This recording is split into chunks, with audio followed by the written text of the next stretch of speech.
Okay, guys. Hopefully this is better. Can you guys see me? Can you see me? Tell me if you can see me. Hi! Okay, do you guys see me? Put a thumbs up if you can see me. Thumbs up? Thumbs up? Thumbs up? Thumbs up? I think you guys can see me. Yay! Okay, 1 second. I'm going to bring in... Perfect. Here we go. Yes. Okay. Is it working? Now Everyone says they I'm can see me. frozen. I can't see you. You can see me? Oh my gosh, but everyone can see me. This is crazy. This is crazy talk. Wait, should I add you again?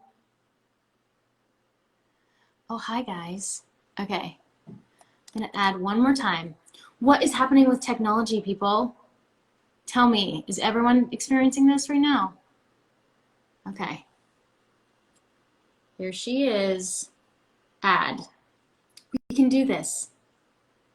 We can do this. We can do this. Yes! Can you see me? I can see you. Can you see me? Yes, I can see you. This looks like it's perfect. I had to put a bit of light on, get some zhuzh going. How are you? I am well. How are you? I haven't seen you for quite a while. Yes, yes. It's Almost been, 2.5 years when we were in your living room. oh my goodness. And then now I have another living room and this horse in the background. Well, Oh my so good. gosh, that's I know. beautiful. My husband thought it was a bad idea, but you know what? Women always, the wives always win, right? Isn't a We happy always wife? win. Yeah. Isn't a Yeah, happy wife when the husband just says, yes, yes, dear? that's right. And it's a happy home. Yes. Well, firstly, I wanted to introduce you. Thank you so much for sharing the mic with me today. I don't know if you guys saw my stories. If you didn't, then you need to go check them out. I've known Agatha for 2.5 to 3 years, and it was really important to me. There's this Share the Mic initiative, which is amplifying Black women to be able to use other platforms to get the word out and to help teach us what we can do to help build communities and make them stronger, and how we can be better for our kids. And I'm just so grateful that you were willing to share the mic with me today. And I wanted to have a chat with you because, you know, everything that's been going on, I didn't realize that, you know, of course, I was raised by a Black nanny. She was everything to me. My best friend is from Ethiopia. I didn't think that I was ever part of the problem, right? And then I realized that, you know, these little hidden things that you might do, like, oh, you tell your daughter, oh, this is a bad neighborhood, or just the little things that you do, you don't realize that you are now giving her her own voice in her head instead of explaining things to her. And then, you know, it starts to continue. Each generation doesn't ever get better. And I realized that I wasn't educating myself as much as I could. And we had a podcast recently with a race relations expert, and he said, you know, how much does it cost you to change, right? So if you're at a job and there's something that's happening that isn't right, then you need to say something, and you need to stand up, and you need to, what he said is, stub your toe. Like, how much does it cost you to bear the cost of change? And I didn't realize that, you know, it's something that doesn't affect us daily, but it affects so many people daily. And I want to be someone who is part of the solution, not the problem. And then hopefully, if more people are part of the solution and not the problem, then we can be in a better place. And I'm going to stop talking and let you talk, but that was my No, little... it's okay. Thank you. Thank you so much for really sharing your mic with me, because Yes. I think this is what is needed. We need to really come together, especially mothers. Mm-hmm. I tell people all the time, I said, the most powerful voice is the voice of a white mother. And it's not, when I say this, it's not even coming from a place of Hate is coming from a place of admiration and love. Like you have the power to make a difference because you, as the mother, you can teach your kids at home. You, as the mother, you can be the voice that even if you are sitting at the park and you hear somebody just make an offhand joke to a black or brown skinned person, you can take a stand. I, in that park with you, me with a dark skin, I can say the same thing that you are saying, but people will not hear it the same way. But if you stand and go, oh, what are you doing? What's going on? Stop that. That's community. It's not, we can't fix the past. We can't change the past, but we can make the future better for everybody. And it's by simply being present and taking a stand from your own immediate. It starts with us in our own homes, in our neighborhood, in our community. That's how we create that ripple effect. Like, oh, they are different in color, but not in, we're all humans. The same way you love your kids is the same love I have for my kids. But my pain is different because there are days I'm even worried for him to do something as basic as going for a run. And we don't even live in like a crazy area. But we have to come together as mothers and take this course completely differently.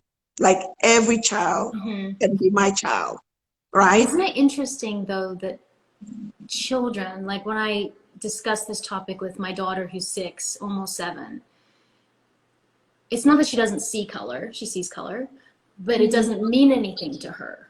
That's right. She was like, what? She goes, we went to one of the protests, and you know, obviously I'm worried about COVID, so we stood to the back, but I wanted her to be part of it, and we wore our masks. But she said to me, she went, how come Naomi, who's one of her black best friends, she said, why doesn't she matter? And it's so simple to children, and yet why are we fighting why are we fighting that racism is not okay? That's what I can't comprehend. Like, why are we fighting this war? Like, what is the war to fight?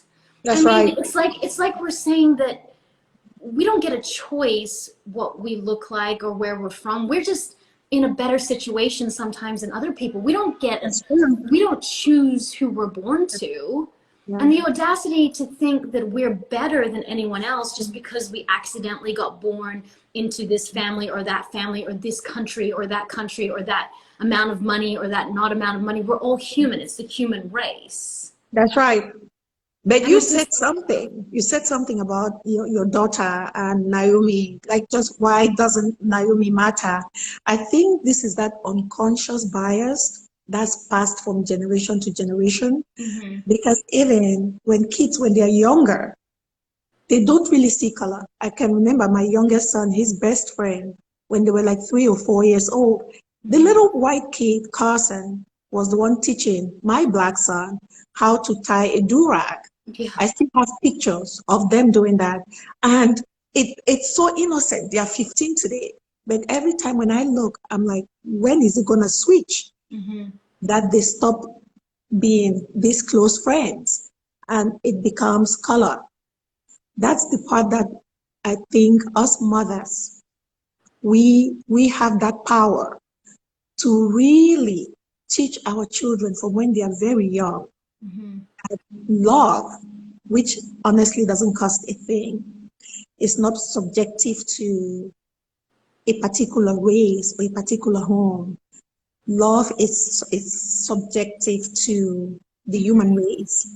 And the more we love, the better we feel. Hate is such a heavy burden. See how heavy society is today with all the things that's going on. When you have your kid at home, you see a neighbor.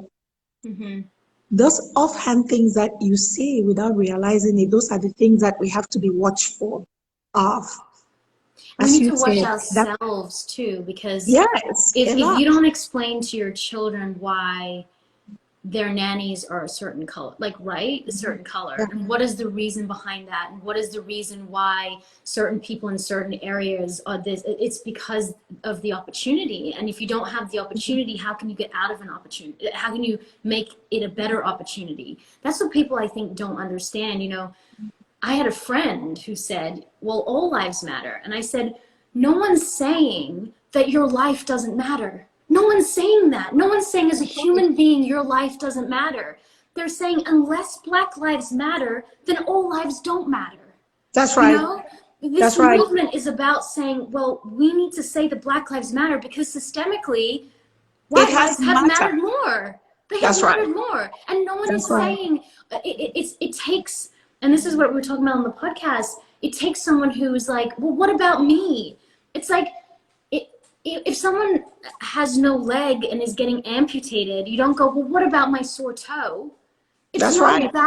It's not That's about right. that your life doesn't matter. That's This right. movement is about amplifying voices that have been pushed down for 400 years. That's what the That's movement right. is. That's And right. like that to me just infuriates me. It's like, well, what about me? We're not saying that your life doesn't matter. Yeah. You know? And the thing that I try to explain, just like the Charleston incident, the kid that I don't know what I'm calling a kid, but you see this guy went in, shot 9 people. When the police came, he was thirsty, he was hungry, they gave him water, they gave him food. Those are just some of the basic things. When you're thinking about, okay, why have Black people been fighting this same fight generation over generation? What is it that makes us matter less, right? That somebody can be running down the street and they get shot just for running, and you have someone who would kill because of the color of their skin. They would have a cup of water or they give them food. There was something that was it actually went viral on social media. This mom is at work and she has the little cameras that she can watch her kids at home. I mean, because we still have to exist with the kids at home, that you have to go to work because the daycares and everything camps are closed. She noticed her 10-year-old was outside. I don't know if you've seen this video. Her 10-year-old son was outside playing in the yard, playing basketball, just shooting hoops. And he saw the police car driving by. That little kid, Tammy, ran and hid behind the car in front of their driveway. When I saw that thing, I was so heartbroken. He's 10 years old. His natural reaction when he saw the police car drive by is to run and hide. This is reality that Black kids go through. And that's that simple white privilege. Yeah. There is no way your child will be playing outside and see the police car and run to hide. No. No, we are not saying white life doesn't matter. We No. are saying Black life Do should matter. matter. When Black life matters, then all lives will matter, because right now it's just the white lives that matters. You know, my husband the other day got pulled over and he didn't have his wallet. And we had just got a car and he hadn't put the license plate on his car. The guy came up, was like, hey man, how's it going? My husband was nervous because you always get nervous around That's police, right. although I never feel nervous, ever. So I realized how much that is a white privilege. I don't feel That's right. nervous around the police. That's right. And he said, next time, just remember your wallet. Yeah. And if my husband was Black, Yeah. he might not have survived. That's right. And that's something we don't live with. And that's why the word white privilege is important. It's not your fault that you're white. That's the thing. That's right. It's not your fault. Right. It's just like you have to understand that you have things that other people don't have based on your appearance. That's right. And I think it's so important if we can come from this place of honesty, that you can just take a step back and like, oh yeah, I have it because I'm white. It's not because there is something wrong. You are white because you were born white. Oh, these people are at a disadvantage because, oh, they were born black. What can I do in my space to really help push the agenda to change this? Because it's not right. There is no judgment. What can you do? That's the question. It's not like, oh, well, all life matter, I'm this, I'm that. Your kids are not being killed down the road. Your kids are getting opportunities over and over. It's just the way the game, the cards, I don't know what they say, whether you deck the cards or something. We've been played a hand that's not been good to us. But it's been 400 years. This needs to get better. Like It needs to why, get and better. that was my next question. Why has it taken 400 years and we're still here? And Like I think why we have these riots we and we come have back these to this. protests and then it just doesn't, like I'm hoping that I always look for the positive, and the positive is Yeah, even in a small scale, like in our household, my daughter is 6 and is being educated of what is right and what is wrong and how that's she right. needs to use her voice. So if I'm doing that, then think about the other people that are doing that. Then think about the people who are sharing and talking and protesting and donating and voting. Like think about all the people who are now doing the same thing as we are in our family. And hopefully that has a ripple effect That's right. and things start to systemically change. That's right. But it makes me, it doesn't even come close to how you must feel, but it makes me so angry. Like I can't understand people who use hate rather than their hearts. And I know that can sound trite, but it just makes me so angry, and I'm disgusted that we have to even talk about this. Yeah, Like but why are we having to talk about something that is so simple to a 5-year-old? the $1 million question, Tammy, is 400 years later, why? Why is this still an issue? I know. Why is racism I moving from know. generation to generation? Because it's teaching it Where at the do, home, right? there we go. We come back to mothers. These adults today who are killing and doing all this crazy, they used to be kids. This is not a blame game. This is a way to say, oh, we actually have power. Why is this thing taking so long? Fighting the same fight. When I came, I've been in America, it might be 30 years, almost 30 years. Many, many, many years ago, it might be 20, there was the Rodney King. And I swear, I said, this is it. It's going to get better. It's going to get better. It never did. It's like every day. And the sad part is what we see on TV, those are the ones that the few that makes the news. Right. People get killed. In my neighborhood, I live in a beautiful neighborhood, 25 homes, that's it. 2017. And by that time, I'd lived here. My husband and I and my kids, we've lived here, might be 5 or 6 years. We got up one morning, somebody came and put a swastika at our door because somehow this wasn't a place that we should live at. They needed us to move out of the neighborhood, a swastika. We called the police. My boys were traumatized. They've put a noose in front of our door with toasted bread on it. But you would never, sometimes you won't even think that things like this are possible, that things like this would happen Not to, today, right? Not in this day and age, but it yeah, does. but it does, and it's so normal. But we can change this when it's not people, when it's us.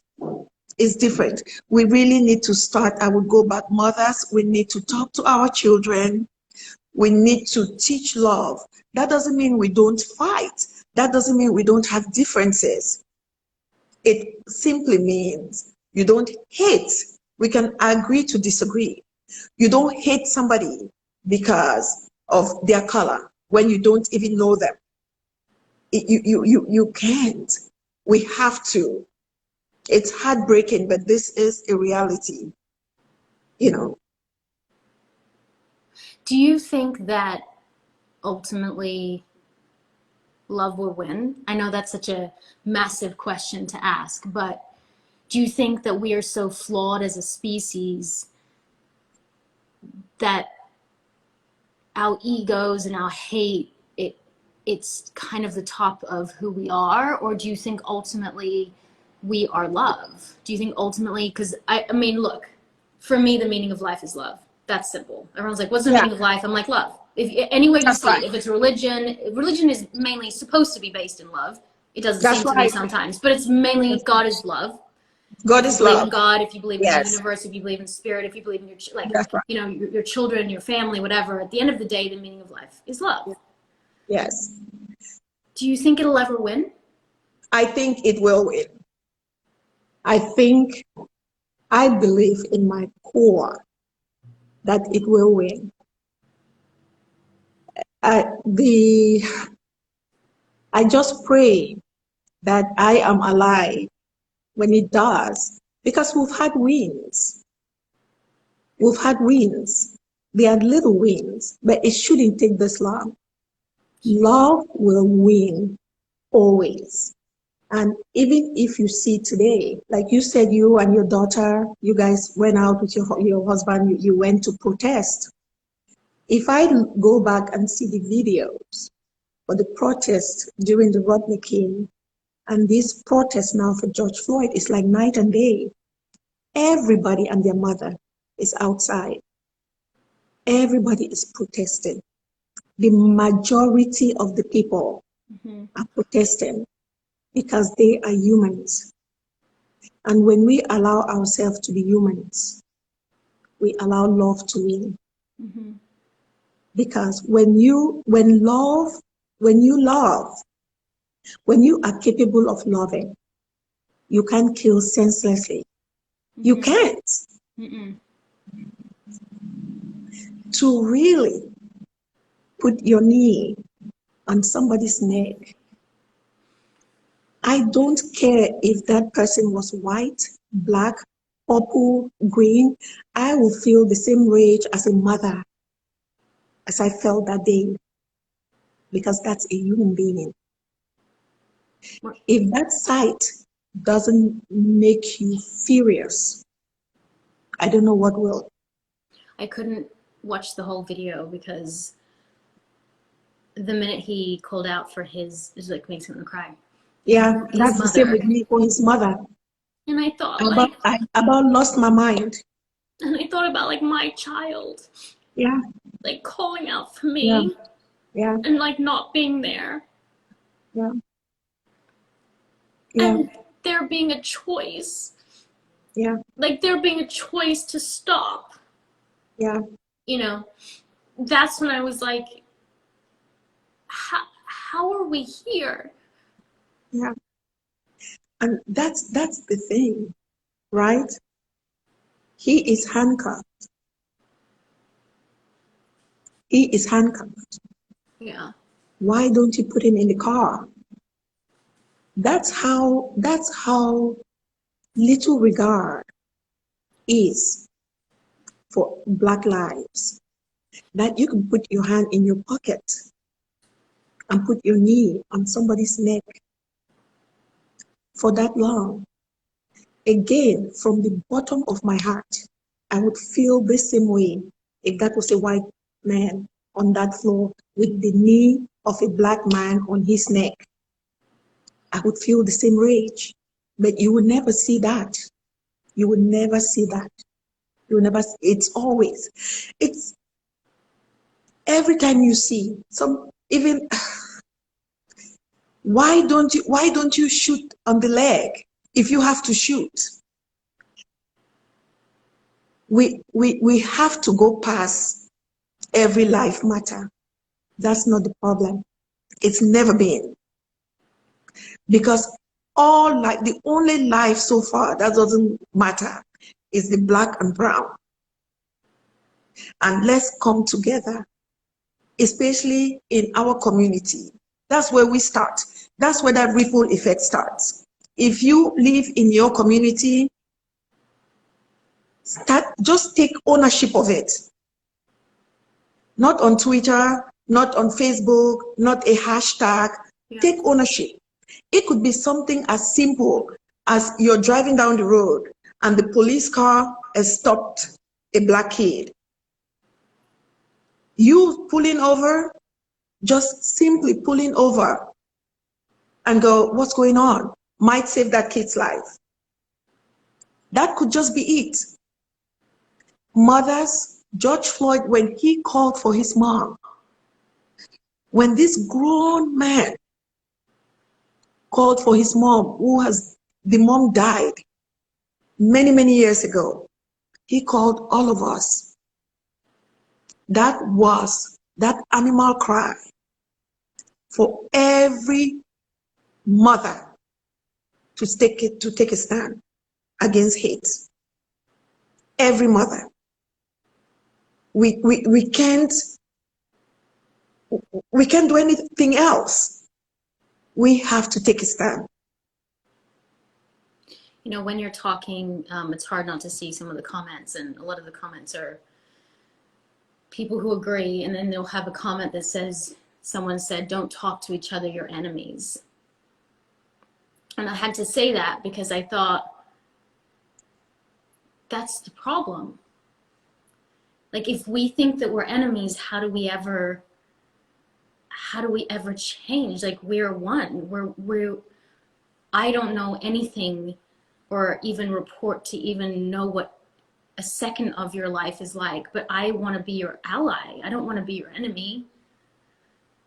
And it's so unfortunate that somebody would even think that white and black should be enemies. Some of my best friends, people who've gone to battle for me, are white. That's not the problem. Mm-hmm. The problem is the people who are not thinking enough about this outnumber the ones who are thinking. We can't be enemies. We have to be allies. We have to come together. Mm-hmm. Black and black, we fight. I fight with my sister. So it's not like it has to be love, love, love all the time.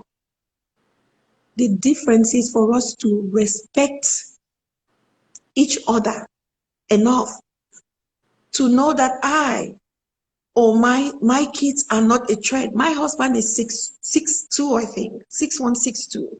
My youngest, who is 15, he's almost as tall as my husband. I'm looking at him thinking, okay, when is this cute kid that everybody's like, oh, he's so cute, he's so tall. When is he going to become a threat? Because in a minute, somebody's going to look at him and like, he's so tall. Does he have a gun? I'm 53. I've never seen a gun in my life. I've only seen guns on TV. You know, so it's not, we don't have to be enemies. We have to realize that just because somebody is black doesn't make you an instant threat. And it starts in the home. It starts in the home, in our homes. And then one other comment, which I think is important, said, you know, let's stop talking about it for today. Isn't it enough? Yeah. And I thought, do you get to stop thinking about it today? Do you get to like worry less about your child today? Just to like let it go for a day? Now that is what you were saying is white privilege. The fact that you can say, please, not for a day, is someone like me who doesn't have to think for a day. I don't have to think about my child's safety today, but you still have to. So it's not Every okay day, to stop talking. every day, And when is the every right day. moment? When is the right moment when everyone what? And then people say, well, don't get political. Well, you have to get political if we want change, right? Yeah, And when is the yeah, right time to be political or not to be political? And then people say, well, you're an actor. Or people in like my frame of work, they say, well, just act. Does that mean you're not human? Does that mean you're not a mother? Does that mean you don't want change too? Does that mean you don't want to uplift your brothers and sisters and be allied just because you have a job? Like that yeah. to me, I find strange too. Like, why can't you have a voice and help in any way possible because you have a different type of job? You know, that I find those types of comments strange. Which is unfortunate, because if there is one thing that changes each and every one of us, it's motherhood. It doesn't matter how your life was before. It doesn't matter what you used to do. When you become a mother, Yep. you start thinking you start prioritizing someone other than yourself. Life, there is such an impactful life change when you become a mother. And I think instead of, I don't care if they're your friends or just acquaintances, they should celebrate the fact that you have a platform that you can use to push causes like this. That's why I was over the hill when you're like, oh, let's do this. Because this is what we need. We need platforms that we can elevate issues that's close to our hearts, because our kids are being threatened. And sometimes, this is for me as a mother, I think this is the hardest part, that um, I think I cheat my children of a good childhood, because I'm so worried. I'm worried all the time. They can't just go play if nobody is there playing. He can't go run if nobody's running with them. Growing up, I didn't experience that. I could be outdoors all day. 2 summers ago, my son went to Holland to visit my elder brother. That was his first solo trip, my youngest. Then he was 13. He flew by himself. He was there for 10 days. And oh my gosh, my brother, they would send pictures going to neighboring, they would drive to Belgium, drive to here, da da da. When my son came back, I'm like, what was the most fun thing? And I'm thinking he's going to tell me about some museum or all these big things. He's like, Ma, I could walk from Uncle Mike's house with Anya to go buy eggs. Nobody had to walk with us. We could walk. Girl, I went into the bathroom. I cried so hard. I thought I lost my mind. That my child went to Europe. And the thing that was most important to him was the fact that he could walk to the grocery store. That was it. And it hit me how much this thing affects him without me even knowing it. Because it's always like, oh, Mom, can I ride my bike? No, no, no. Is Daddy going with you? You can go. It's not healthy. So we work extra hard, like extra hard, to try and bring some type of normalcy. But if you think about this, I live in a middle class neighborhood. Like, I don't live in your average. So think what the everyday mother with kids who live in areas that's not even as upscale as mine, what they go through. This is not seasonal. It's not something that, oh, Monday and Tuesday it will be better. It's every day.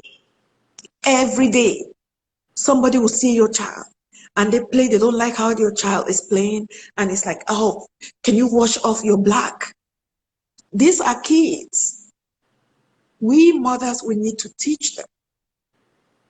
We need to teach. It's not as simple as it looks. And you don't have to experience it to be able to empathize. You have to just imagine, what if this was my child? That is that cry that George Floyd cried for all of us. What if that man's knee was on my child's neck? That's what I want every mother, everybody who is writing and telling you like, oh, let's not talk more about this. That's what I want to hear. What if that's your child?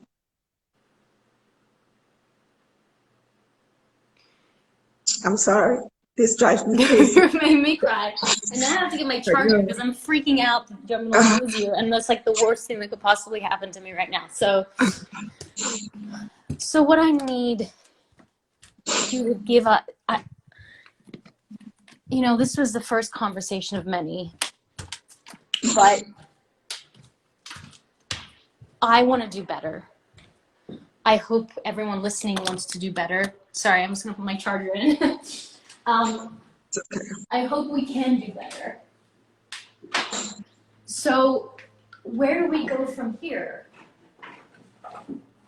I think where we go from here is to not let this conversation die.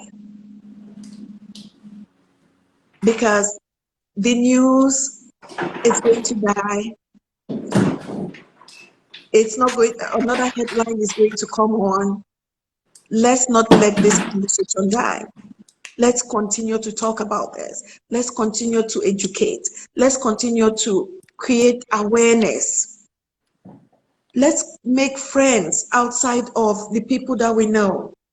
And most importantly, let's teach our kids and some adults that black skin doesn't mean, it's not a threat. We are not threats. We work hard. Our kids are kids. They make the same mistakes like white kids would do. They run around, they scream. You can hear somebody, I mean, sometimes you see these things like, oh, that's a kid being a kid. But then it's a black kid, it's like, oh, that child is not brought up well, or this or that. Let's always look at every child through the lens of our own kids. That's the promise that I made to myself as a mother. Say, every child I meet, I want to look at that child through my kid. That's where we start. We need to start from our hearts. Not let ego, not let politics, not let religion. There is nothing that trumps love. Nothing. When we love, we really start, we see things a bit differently. We do, but it's not as easy.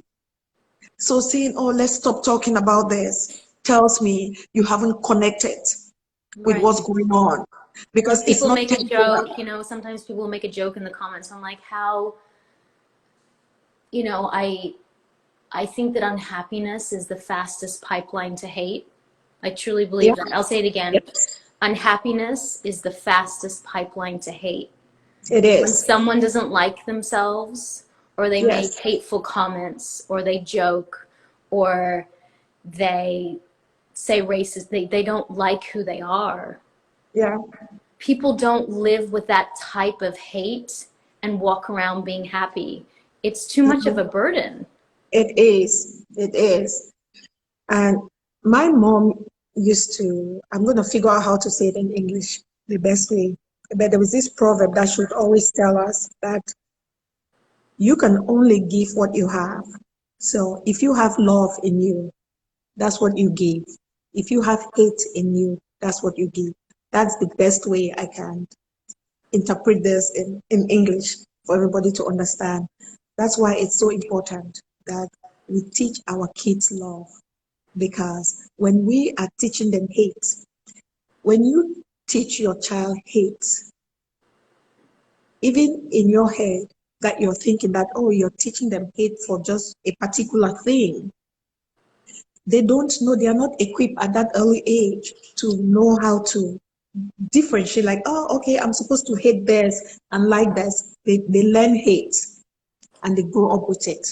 And it spills. We have to really make our children understand the power of love. Love is powerful because when you love deeply, you're happy. When you hate, there is no happiness around that. And aren't you a reflection of the people that you're around? You That's right. become a reflection of your family. That's right. And so that's why you said, it starts without children. Yeah.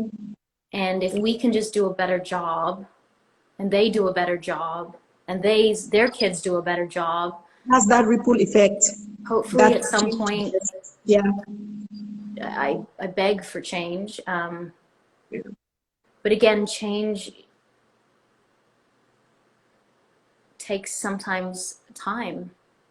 It does, which is okay. Which is okay. We need to give ourselves grace. It takes time. It's uncomfortable. But that's where growth is. Change comes with growth. We have to be ready to make the sacrifice. Some people have to read books, some people have to watch movies, some people have to talk to friends. But for anybody who has an intimate relationship with a Black person, they would never, never write that Black all life matters. They would never write that, oh, can we stop talking about it? Right. Because then you would realize that, oh my God, this person is just like me. It's like me. She hurts like me. He hurts like me. He bleeds like me. He struggles. She struggles. We are all the same. We are all the same. My heart.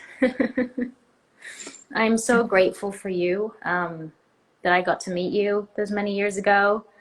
I hope that we can continue this conversation if you will be back. I will be back. I would love to have you on my podcast, Women on Top. Yes, let's make it happen. You can come chat. Yeah, because I would love that. I need to share the mic at the. Sometimes I don't even know, and I'm sure people feel this way. I don't even know sometimes what to say because it's such a heavy subject that I don't, again, understand because I don't see how people can do the things that they've done. But I know that I can try to make small, minuscule part of difference. And then maybe if that can do something, then maybe someone else can do something else. And isn't that the whole point? Yeah, that's that ripple effect. And a lot of people say this like, oh my gosh, I don't even know what to say. I don't know where to start. And you don't have to know something. You just have to love when it comes from your heart. When we care, I mean, you've had friends that they are just deep in shit that you don't even know how to help. All you need to do is just listen and hug. When it comes from the right place, it will always feel good. So for anybody who is listening to us and going, where do I start? Start anywhere. Start With somewhere, right? Start somewhere. Just don't do nothing. Yes, because when you don't do nothing, then you're complacent. It means doing nothing means you're okay with the way things are.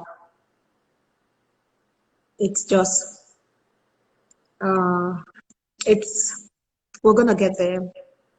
We will get there. I will not give up hope. But I appreciate you for for You're the sharing first your person who's mind. made me cry in like 10 years. Girl, I didn't even know this was still so in my head, but it's hard. It's not the easiest. But the good news is, I see, for me, this is for me personally. I think God is so intentional the way that He puts things, because for all I mentioned earlier that somebody put a swastika. I've had some crazy experiences in this country, but the balance is that God have given me some of the most amazing white friends, Yeah. so that I can't just judge an entire race like they are bad. No, we just need change. And that's that balance. So I can sit somewhere and comfortably say, no, it's not just that white people are bad. No, they are not. Because I know some amazing people, right? We just have to make sure that when we see something, we do something, because it's not temporal. It's Yeah. not something that we just do today and not do tomorrow. We live this every day. Our children live this every day. Our husbands live this every day. Not just on the streets, in corporate America. I mean, we can have this conversation year long. I would quote different things, but that's not where we are. Right now is, if you are in a conference and you've not seen one black person speaking, you should They say stand up. something. You should say something, right? At place of work, if you're getting a raise, your black colleague is not getting, say something. This is how we use our voice. This is how we make change. You don't have to, it doesn't have to be on social media. These things, a lot of these things happen behind closed doors. Whenever, it doesn't matter how small it is, when you see an opportunity to make a difference, use your voice. Mm-hmm. The first time you do it, the power you would feel, because we all have the capacity to make change. We all do. Any little bit matters and it counts. Well, I feel like I'm not doing close to enough, but No, you are doing. You are doing. Don't say that and don't feel that. You are doing. Every little bit. Every little bit. Whether it's the day that you're talking to your daughter, whether it's this what we're doing today. Every little bit. The key is not to be complacent, not right. ignore. When you see something, because we do see, it's not just important enough for us to do something. Mm-hmm. When you see something, just say something. Yeah. That's it. That's that call to action for all of us. Your baby is doing really well. Has slept. Well, she knew it was an important conversation, so she's sleeping. I She might know. actually be awake and is just Okay. sitting there. I don't know. Oh no. So then let's try and wrap this up. But you know what? She knew that it was an important conversation to have. Yeah. And, I have two young girls. And for me, Yeah.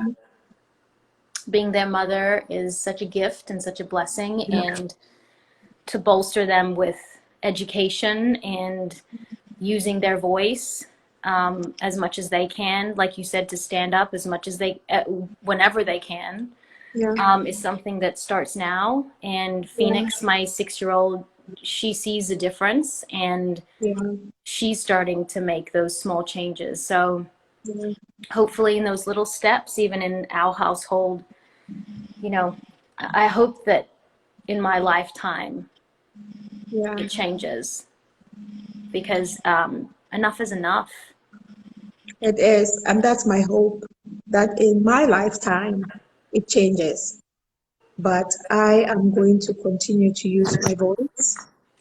I am going to continue to use my talent. I'm going to continue to use my resources to really push. So this is the next generation. She wants to say hi. Say hi.